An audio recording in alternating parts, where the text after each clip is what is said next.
اور تم سے ذوالقرنین کے بارے میں دریافت کرتے ہیں، کہہ دو کہ میں اس کا کسی قدر حال تمہیں پڑھ کر سناتا ہوں۔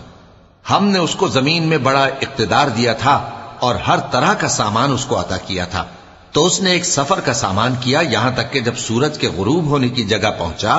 تو اسے ایسا پایا کہ ایک کیچڑ والے چشمے میں ڈوب رہا ہے، اور اس چشمے کے پاس ایک قوم دیکھی۔ ہم نے کہا ذوالقرنین، تم ان کو خواہ تکلیف دو خواہ ان کے بارے میں بھلائی اختیار کرو، دونوں باتوں کی تم کو قدرت ہے۔ ذوالقرنین نے کہا کہ جو کفر و بد کرداری سے ظلم کرے گا اسے ہم سزا دیں گے،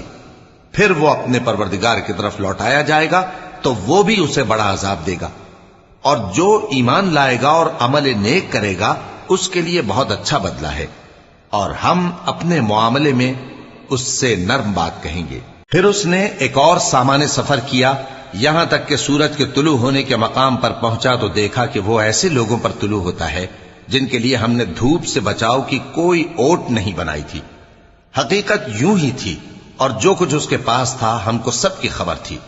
پھر اس نے ایک اور سفر کا سامان کیا،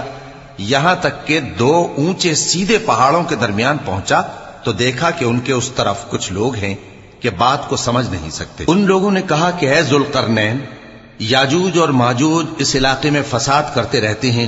بھلا ہم آپ کے لیے خرچ کا انتظام کر دیں کہ آپ ہمارے اور ان کے درمیان ایک دیوار کھینچ دیں۔ ذوالقرنین نے کہا کہ خرچ کا جو مقدور اللہ نے مجھے بخشا ہے وہ بہت اچھا ہے،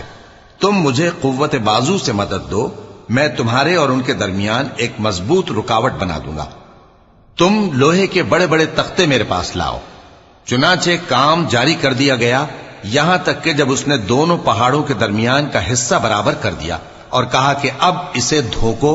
یہاں تک کہ جب اس کو دھونک دھونک کر آگ کر دیا تو کہا کہ اب میرے پاس تانبا لاؤ کہ اس پر پگھلا کر ڈال دوں۔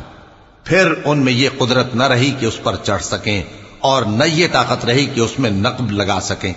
بولا کہ یہ میرے پروردگار کی مہربانی ہے، پھر جب میرے پروردگار کا وعدہ آ پہنچے گا تو اس کو ڈھا کر ہموار کر دے گا، اور میرے پروردگار کا وعدہ سچا ہے۔ اس روز ہم ان کو چھوڑ دیں گے کہ روئے زمین پر پھیل کر ایک دوسرے میں گھس جائیں گے، اور سور پھونکا جائے گا تو ہم سب کو جمع کر لیں گے، اور اس روز ہم جہنم کو کافروں کے سامنے لائیں گے، جن کی آنکھیں میری یاد سے پردے میں تھیں اور وہ سننے کی طاقت نہیں رکھتے تھے۔